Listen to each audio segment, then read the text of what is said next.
So I recently created an event that I call the Baldy Triple Crown Traverse, and it has 3 loops, all of them passing by Ice House Saddle, and each loop has an off-trail section, and I decided to do all of these 3 loops going downhill, and it created a lot of pressure on my toes. It kind of reminded me of this book, Running on Empty, by Marshall Ulrich, and he was talking about his toenails and how he doesn't have any. He had them surgically removed. I believe it was on 146. Let's see. Oh, wait, let me see. He talks about his toenails. He has it in the index.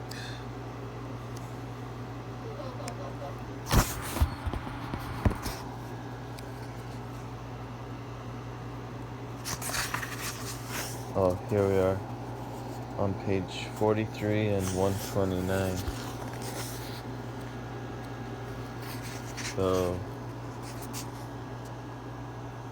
he's talking about all pain is relative, and he had his toenails removed back in the early 90s, and he said he'd always get the black toe. He'd have to stop during every race to puncture blisters under his nails. It was a nuisance and a time waster.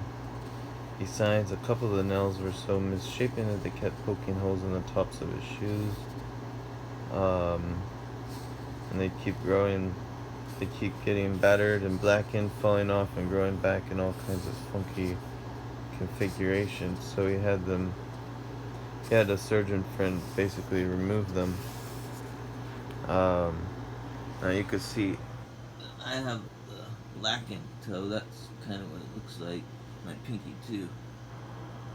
And they don't really have any pain now. It's just they're discolored. I think a little blood got under the nail. But as far as the toenails falling off, now if you don't like to see toenails, you'll probably want to turn the video off right now. But I just wanted to show you what the Triple Crown Traverse did to me. So if you don't want to see it, tune out right now. So it's already almost fallen off. You could see it's just hanging on by a thread here.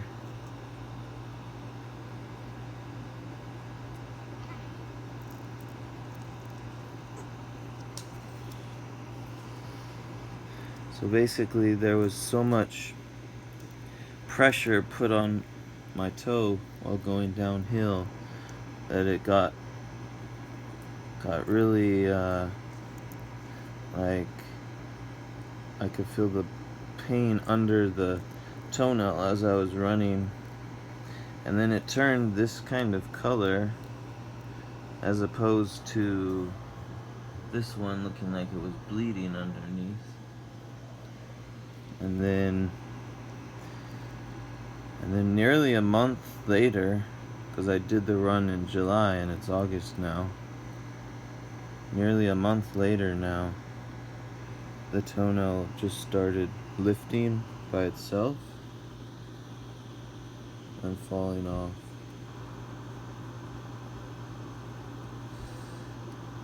And it's just hanging on by a thread.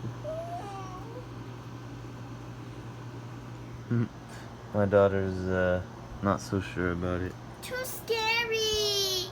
It's not scary. I know it's not, but it's disgusting. Yeah, a little bit. So nasty. I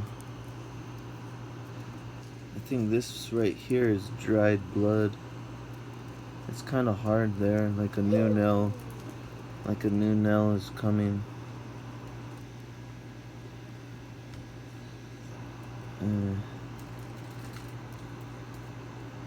It's still hanging on just by a thread. Ew.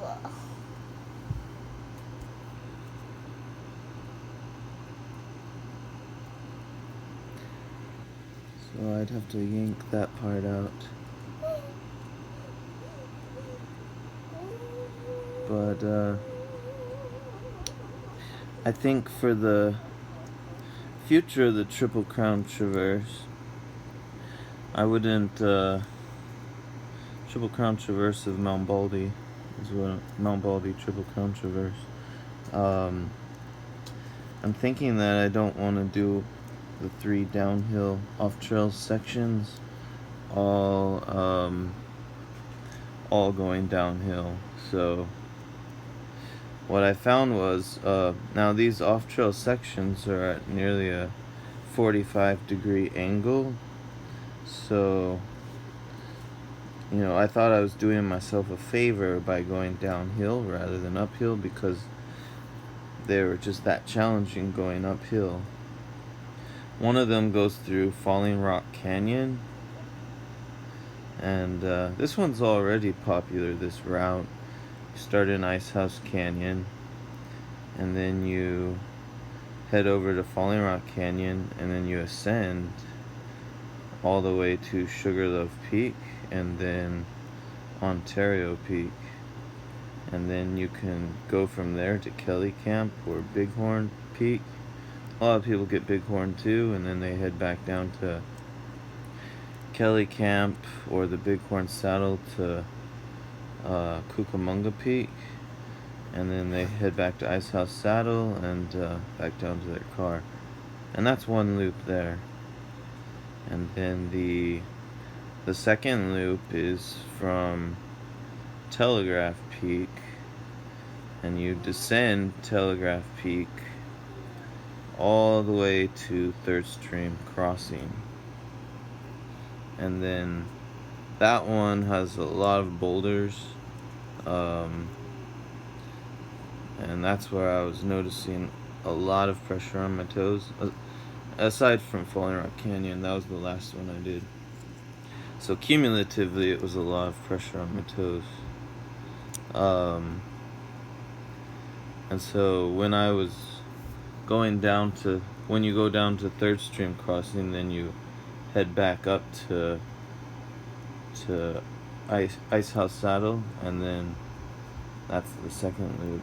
And then the third loop, you go from Ice House Saddle to Cucamonga Peak, Etowanda Peak, and then you follow the Cucamonga Peak Trail or Big Tree Trail down towards a peak that we call Altaloma Peak, because it didn't have a name. It's .7394, and this peak actually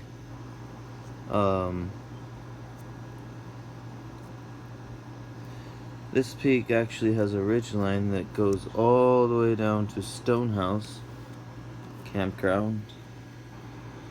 Stonehouse Campground on the Middle Fork of Lyle Creek.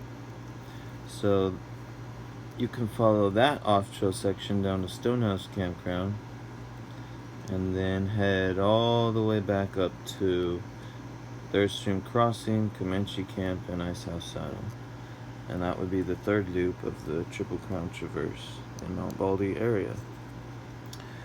So, yeah, I just wanted to show people, maybe you've read about toenails falling off from ultramarathon hikers or runners. And this is kind of what you can expect if you do that kind of thing. If your toenail falls off. And I'm kind of not brave enough to just yank it off. It's just hanging on by a thread here. But eventually I'm gonna get it off. And looks like a toenail is coming back though. So if you're interested in checking out the Triple Crown Traverse, you can go on Instagram and just put in hashtag Triple Crown Traverse or Triple Crown Traverse, or hashtag Mount Baldy Triple Crown Traverse. Alright, bye.